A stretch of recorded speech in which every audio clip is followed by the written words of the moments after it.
Defense News. It's proudly sponsored by Navy Federal Credit Union. If you're a member of our nation's armed forces, the Department of Defense, or if your family is, we'd be proud to serve you too. On this episode of Defense News Weekly, a look at reformed Army units aimed at helping Allied partners. See exclusive footage of how they're training. Plus, could the Navy start 3D printing replacement parts for submarines? Here's one way the service might try to shore up its supply chain. And a proposed national holiday for Gold Star families. And harrowing leaked footage from a fighter jet mishap. And the latest from our panel of experts on the biggest topics of the week. It's all that and more, with news and analysis from the Pentagon to the platoon. This is Defense News Weekly.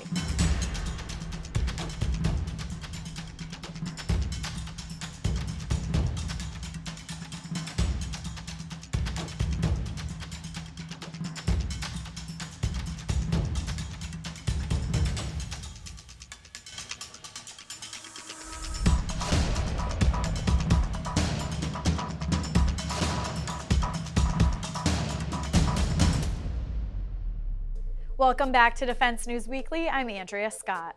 First up this week, the Army is reforming how it uses its Security Force Assistance Brigades. First developed in 2017 for service in Afghanistan, the SFABs are now preparing for post-war duty. Todd South brings us an inside look at what they're up to next. In recent years, the Army created new units called Security Force Assistance Brigades. Back in 2017, then Chief of Staff of the Army, General Mark Milley, decided that those institutionalized units would be the best to train allies and partners and make better militaries for fighting insurgents, in foreign internal defense, and other types of missions. A lot of that started with Afghanistan, of course, but as time rolled on, that shift has occurred, and the brigades have a new kind of mission. So I went down to Florida recently and embedded with the 1st Security Force Assistance Brigade as they prepare for their mission in SOUTHCOM, or Latin America.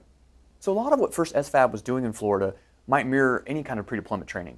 They had already done a lot of marksmanship training, they did a ton of first aid training, reacting to medical emergencies, things like that, doing a lot of communications, briefing, planning, those types of things. But there's some subtle differences in what SFAB soldiers have to do as compared to conventional forces. So these brigade advisors have to really do a lot of rapport building. So a lot of what the soldiers told me, and veterans of the Green Berets who had worked in SOUTHCOM decades before, who are now advising and training with these new soldiers, is really getting to know their partners, basically spending a lot of time in those initial meetings just finding out about their families, finding out about what their jobs are like, what their lives are like, eating meals together. It's a much more soft-handed approach to learning and becoming friends with an ally or partner, and hopefully building a relationship over a long term that will be an advantage strategically against adversaries for the United States in various regions across the globe. So when the Army called for the first SFAB to be created in 2017, planners pretty much started with just a handful of folks, like less than a dozen soldiers, and built that out to its first 800-soldier brigade. Now, that brigade deployed in less than a year to Afghanistan in 2018. But in the first 2 years after that, they dispersed into smaller teams and went to about 24 countries. Since then, in the span of 4 years, they've now been present in 54 countries and established 22 persistent presence relationships and 32 episodic presence relationships. The persistent part means basically they're going back year after year. Sometimes heel to toe, sometimes overlapping. The episodic means they're going to drop in for bigger exercises, they're going to build a longer term relationship and hope for a persistent presence in the future, regardless of the area of operations. So these soldiers break up into small teams, anywhere between 4 and 12 soldiers, led by a captain. And those teams then get basically training on all the different jobs within the team. They'll have a communications specialist, an intelligence specialist, a logistics specialist, of course an operational specialist, and each of those specialists have to be basically subject matter experts on their area of expertise. The captain then has to lead that team in advising in each of those lanes with the partner force. But the duties of the captain and that team go far beyond the tactical and that team level.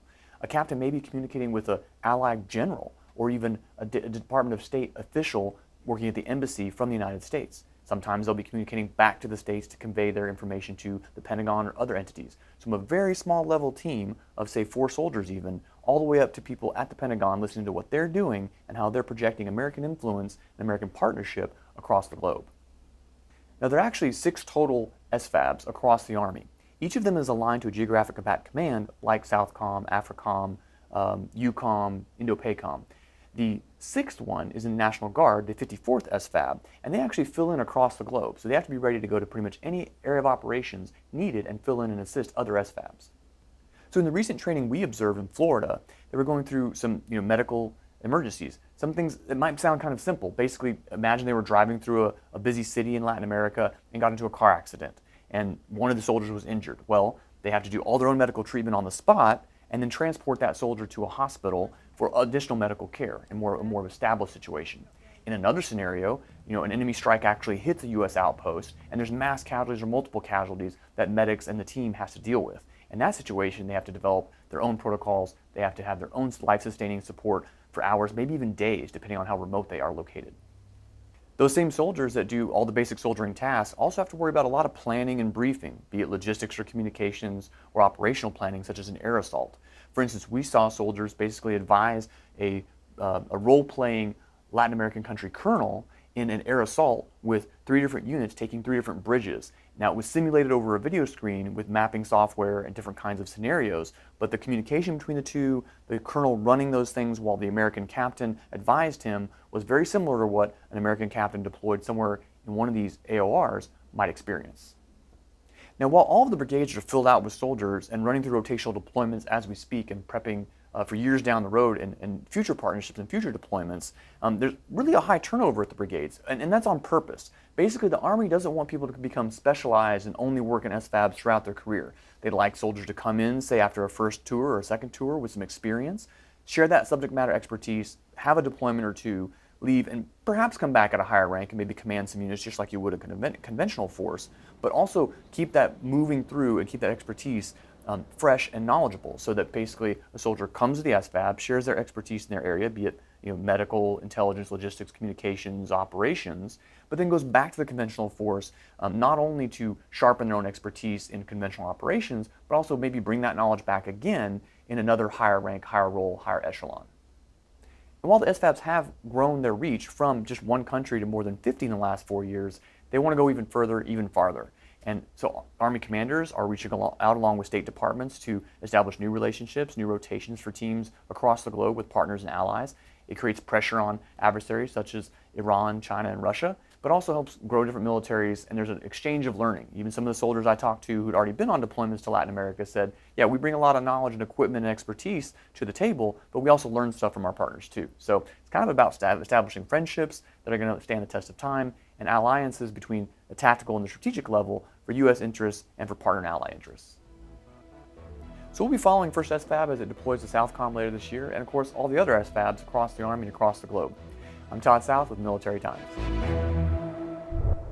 Thanks, Todd. And in other news from around the military, new video of an F-35 crashing on the flight deck of a U.S. aircraft carrier has emerged online.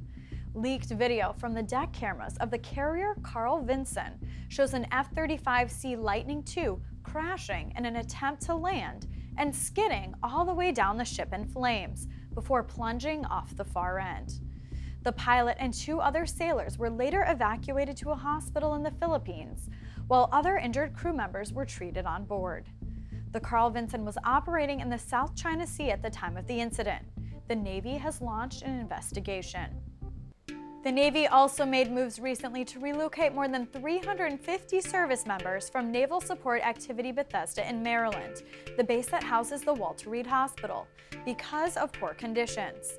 A lack of hot water, air conditioning, and even locking doors were reported by sailors in a recent Navy Times investigation.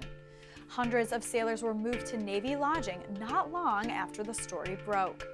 The base said the sailors would remain there until at least the hot water issues are fixed. And a bipartisan group of senators has proposed a new federal holiday to recognize families who have lost a loved one in uniform. If the measure is approved, Gold Star Families Day would fall on the last Monday in September, marking another national holiday aimed at honoring the nation's military.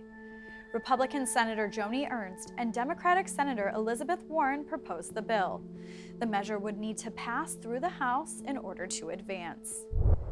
And that's it for your military headlines. When we come back, 3D printing of submarine parts? See what the Navy might have up its sleeve.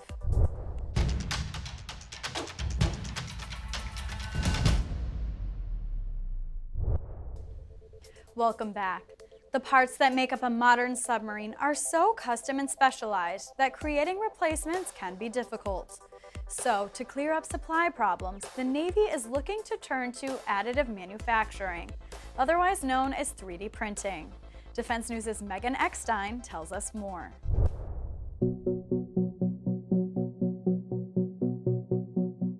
The U.S. Navy has been increasing its submarine production rates steadily over the past several years. They're about to hit a big boom in submarine production, going from 2 Virginia-class submarines a year to an even larger variant of the Virginia-class submarine plus the very large Columbia-class ballistic missile submarine. This is putting a huge strain on the submarine industrial base, who not only has to keep up with the increasing number of parts, but as well as create spare parts for the larger fleet of in-service submarines. Various segments of the industrial base are handling this pressure differently, but the Navy is really seeing a strain in the parts of the industrial base that handle metalwork, essentially, the castings, forgings, and fittings. These areas are very difficult to get new companies to want to come into the submarine industrial base because they take so much equipment, large cranes, large devices to heat metal to liquid, be able to pour them into large molds to create parts for submarines. And this is really where the submarine industrial base is seeing the most strain today as they look towards growing the number of new submarines as well as sustaining the in-service submarine fleet.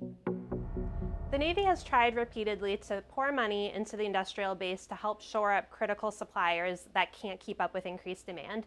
These efforts haven't worked in certain remaining critical infrastructure areas that are still considered to be fragile.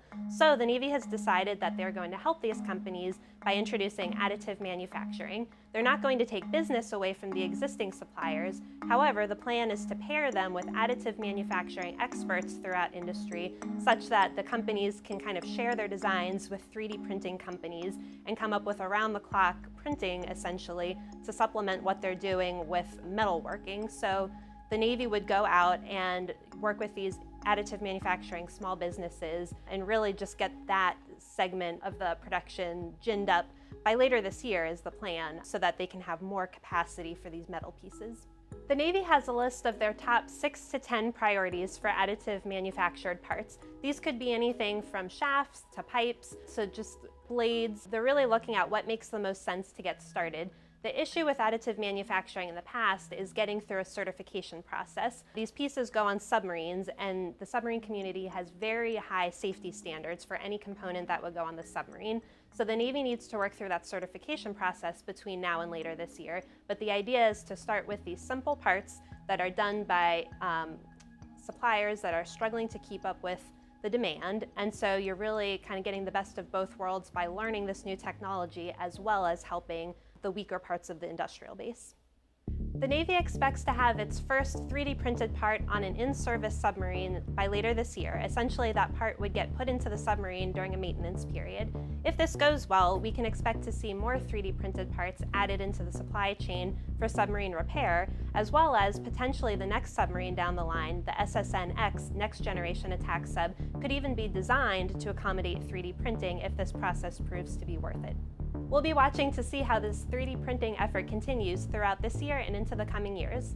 For Defense News, this is Megan Eckstein.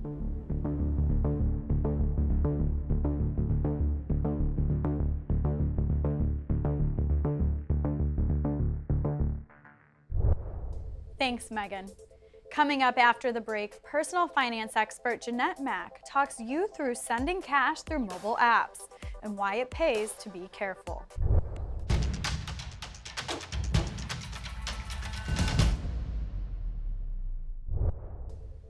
Welcome back. On this edition of Money Minute, Navy Federal Credit Union personal finance expert Jeanette Mack talks you through the finer points of sending money through mobile apps.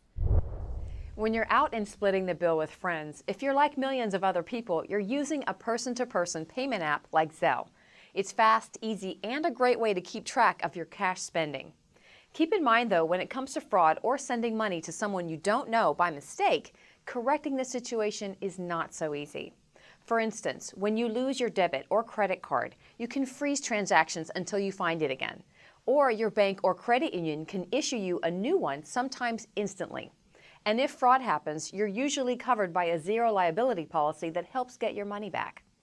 But with a peer-to-peer app, Like gift cards, cash, and personal checks, you're not covered. That's because they're authorized transactions that you requested and are not considered fraudulent, even if you made a mistake. So it's important that you know who you're sending cash to. Verify their email or home address or phone number before you send it.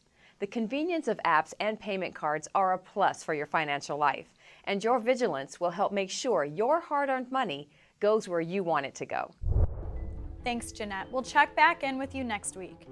In the meantime, if you want more in-depth military and defense coverage, check out our headlines online at Army, Navy, Air Force, and Marine Corps Times.com and DefenseNews.com. While you're there, subscribe to our newsletters to get top stories in your inbox every weekday, and give us a follow on Facebook, Twitter, and YouTube. And when we come back, the Military Times team of editors puts their heads together to break down the biggest stories facing the branches this week and a look at what's ahead. That's after the break, so stick around.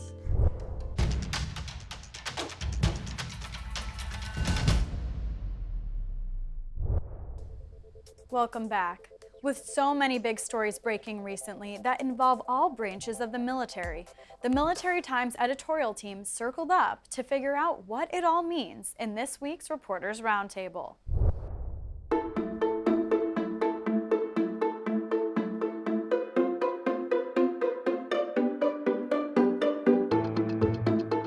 Welcome back to the Military Times Reporters Roundtable, where we bring you the inside stories behind the week's biggest headlines. I'm Leo Shane, Capitol Hill Bureau Chief for Military Times. With me again today are two of the best journalists covering the military, Megan Myers, our Pentagon Bureau Chief, and Howard Altman, our Senior Managing Editor. Welcome back to both of you.